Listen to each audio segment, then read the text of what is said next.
No offense to anyone. I was driving through downtown Lexington the other day, trying to find South Limestone Street. I had a delivery to make to Blaze Pizza. They were doing construction work in and around the University of Kentucky, so many of the streets were blocked off.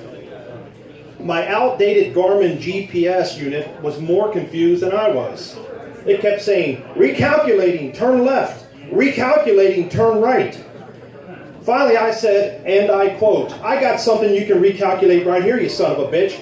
And I unplugged it from the cigarette lighter hole in a bit of a rage.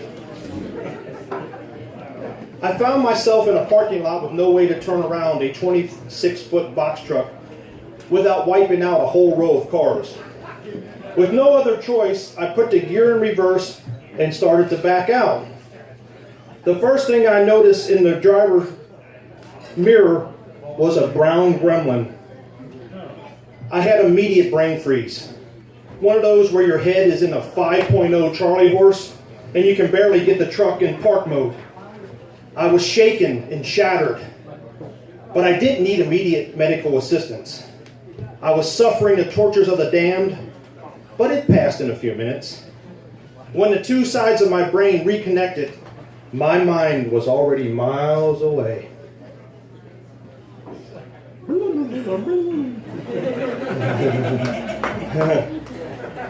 I picked up 99 in my brown 1974 AMC Gremlin. It was already dark, and we both had the devil hiding behind our eyelids.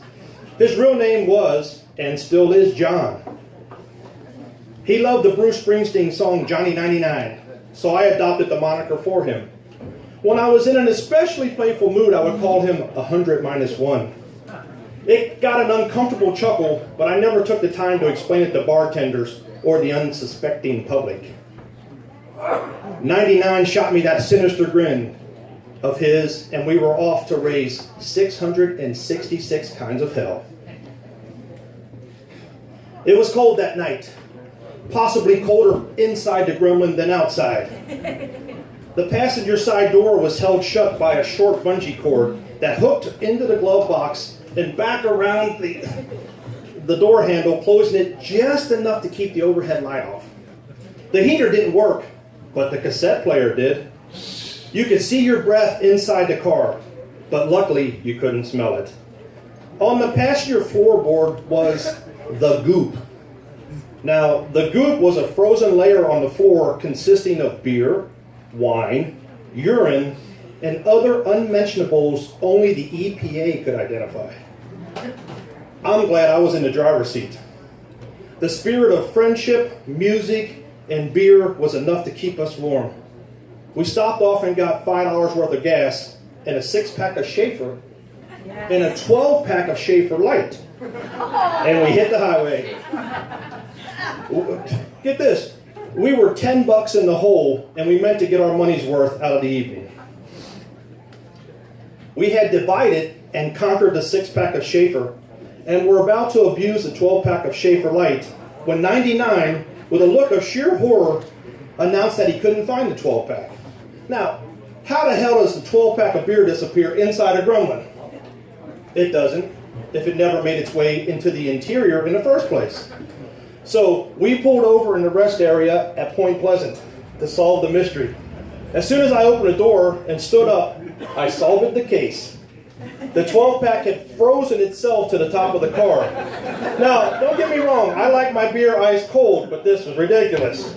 The saying was true after all. Life, God, and beer all work in mysterious ways. Now I'm going to try to sing. 2 seconds in the Conway Twitty's greatest hits cassette, 99 and I hit our cue. Hello, darling. It's nice to see you. It's been a long time. You're just as ugly as you used to be. You know, that never got old, and I still sing it that way at 51 years old. We got crisscrossed at the crossroads of Highway 52 and John Street in a little river town called Higginsport. It had to be an omen that we were on John Street, So 100 minus 1 and I shut off the gremlin and walked over to a little tavern called the River City Cafe. A hole in the wall of a hole in the wall. On its best night. And tonight was its best night. Why? Because it was warm. We were beyond toasty, our own damn selves. We greeted the bartender and decided to upgrade our social standings and ordered a couple of Rolling Rocks on tap. Yeah. I had to show off. As we were thawing out from the inside, we heard the strangest thing coming from the pool table area. It was a language foreign to the most widely traveled. We could hear them better than we could see them. So I asked the bartender if the bar's only other occupants were from a land far away. He explained to us that the two pool players were locals who worked on the barges. And they came in once a month to cash their checks and get drunk and blow off coal steam from their lungs.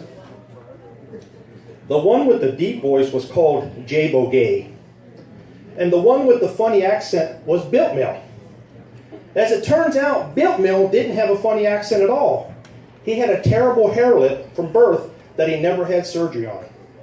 On this particular night, Jay Bogay was trying to teach Built Mill how to speak Pig Latin.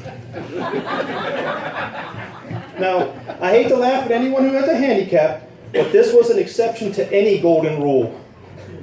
99 and I both almost fell off our stools. Luckily, we kind of fell into each other and were stabilized. The bartender was laughing so hard he knocked over a row of pint glasses, but he didn't care. This kind of funny didn't come along very often. Nigpay Natinay and Nukme Nunye and Nukme Nunye Name Day. The pool balls were stationary. The jukebox was in between songs, and an eerie silence crept over the bar. Built Mill, whose real name turned out to be William Milton, and Jay Bogay, who was bisexual at best, were going at it with a verbal assault a linguist would need a therapist trying to figure out. In the midst of this vocabulary of madness, the jukebox rang out in all its majesty. Guten, Gleiban, Glauchen, Globen. Def Leppard's Rock of Ages kicked in, and all hell broke loose.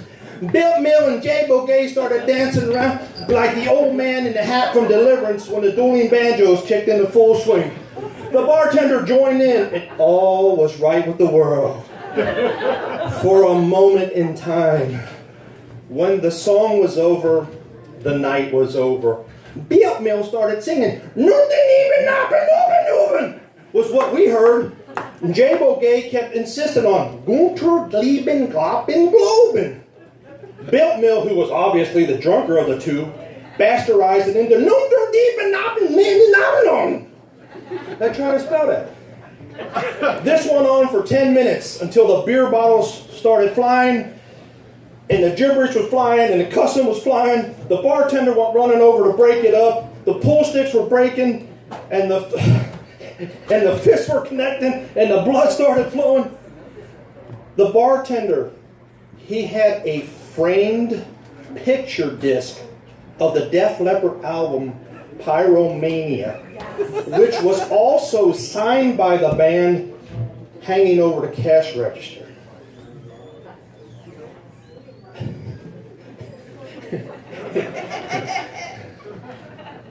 Built Mill, in a final act of rebellion, threw a half-empty bottle of Pabst Blue Ribbon head-on into the very collectible picture disc, shattering the frame and the album into pieces. The bartender limped over behind the bar and grabbed a baseball bat and chased Built Mill and Jay out into the pitch-black night. Johnny 99 and I grabbed a few cold ones from the cooler and headed back to the safety and sanity of the gremlin.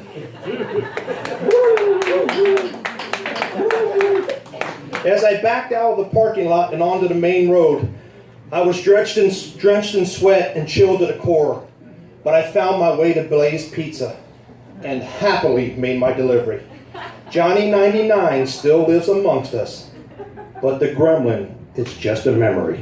Thank you.